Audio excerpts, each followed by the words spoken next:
आदरणीय बंधुओं, माताओं व मेरी प्यारी बहनों, राधे राधे। आप सभी का हमारे YouTube चैनल जीवन की धारा पर बहुत बहुत स्वागत है। बंधुओं, आज हम इस वीडियो में भादो मास शुक्ल पक्ष में आने वाली विनायक गणेश चतुर्थी की कथा सुनेंगे, जिसे सुनने सुनाने से गणेश जी की कृपा से किसी भी कार्य में आ रहे विघ्न दूर होते हैं, सभी कार्य सफल होते हैं, मनोरथ सिद्ध होते हैं।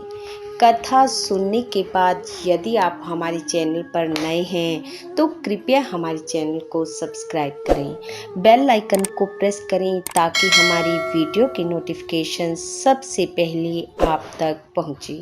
वीडियो को शेयर व लाइक भी जरूर करें। बंधुओं, भाद्रपद माह की शुक्ल पक्ष की चतुर्थी को गणेश चतुर्थी के रूप में मनाया जाता है।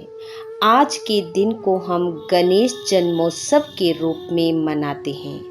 मान्यता के अनुसार आज के दिन चंद्र दर्शन करने से मनुष्य को झूठे आरोप का सामना करना पड़ता है।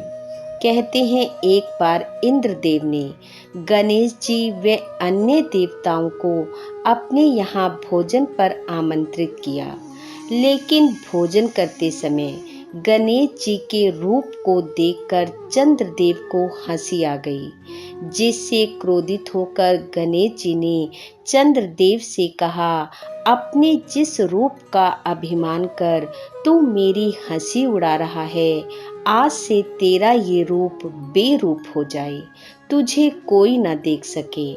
गणेश जी द्वारा दिए शाप को सुनकर चंद्रदेव घबरा उठे और सभी देवी देवता चिंतित हो गए, क्योंकि उन्होंने सोचा यदि चंद्रदेव धूमिल हो गए तो ये बात किसी के लिए भी ठीक ना होगी और प्रकृति पर भी इसका बुरा प्रभाव पड़ेगा।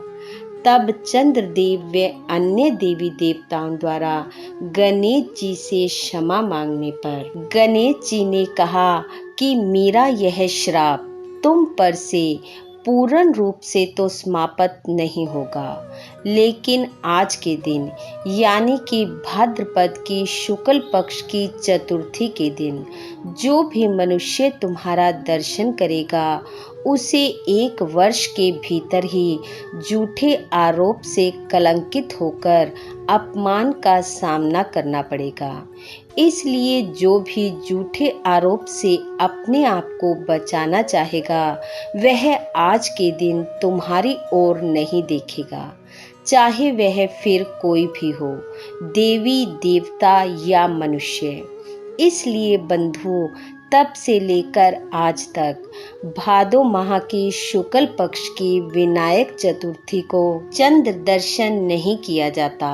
इस दिन व्रत रखने वाली महिलाएं भी चंद्र दर्शन ना करके मध्याह्न काल में गणेश जी की पूजा कर अपना व्रत पूर्ण करती हैं।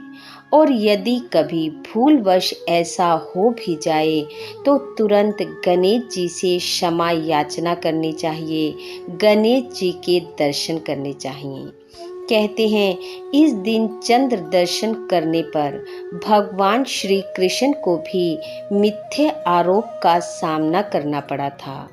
इसलिए यदि कभी ऐसा हो जाए तो तुरंत समयंतक मणि की कथा का श्रवण करना चाहिए, जो कि इस प्रकार है। द्वारिका में भोजवंशीय राजा सत्राजित रहता था।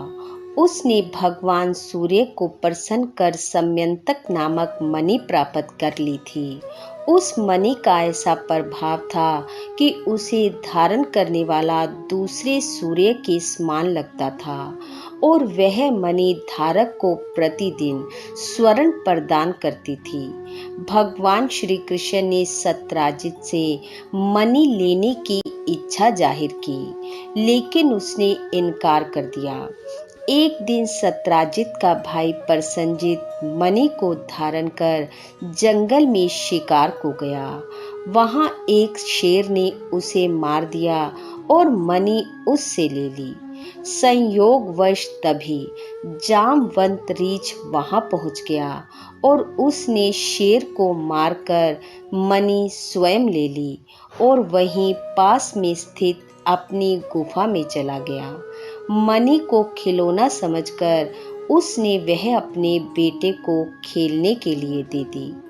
दूसरी तरफ जब प्रसेनजीत कई दिन तक वापस नहीं लौटा तो सत्यजित ने भगवान कृष्ण पर आरोप लगा दिया कि ये मणि लेना चाहते थे, इसलिए इन्होंने मेरे भाई को मारकर मणि उससे छीन ली है। भगवान श्री कृष्ण इस मिथ्या आरोप से दुखी हुए और मणि की तलाश में जंगल की तरफ चले गए। जब वह उस गुफा के पास पहुंचे जहां प्रसेनजीत का कंकाल पड़ा हुआ था और शेर के पद चिन्ह गुफा की ओर इशारा कर रहे थे, तो भगवान श्री कृष्ण उन पद चिन्हों का पीछा करते करते गुफा के भीतर पहुंच गए।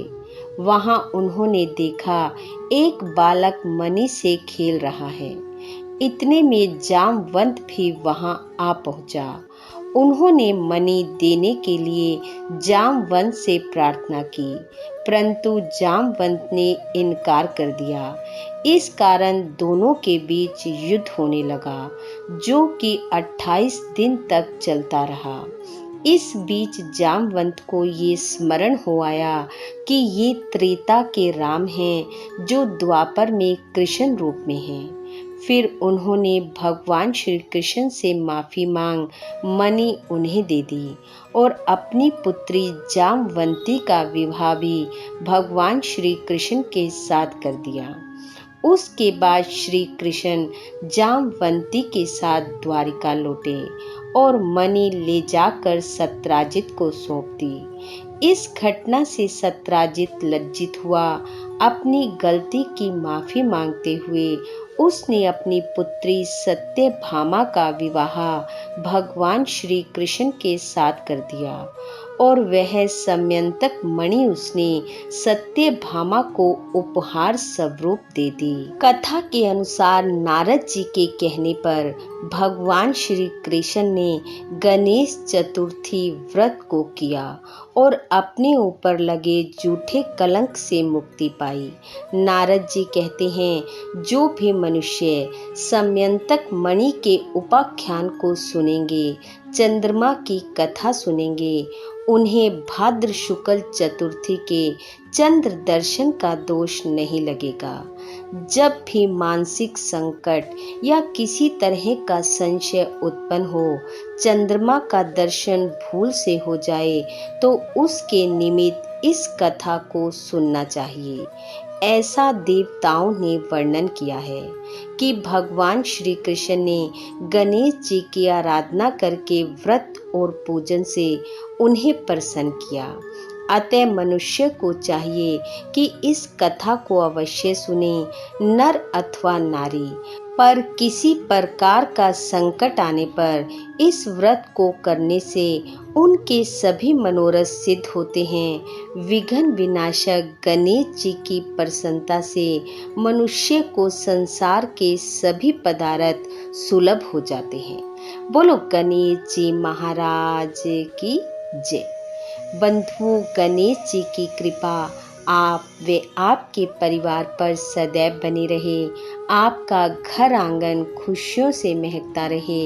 इन्हीं शुभकामनाओं के साथ आप सबको गणेश चतुर्थी की हार्दिक बधाई। राधे राधे।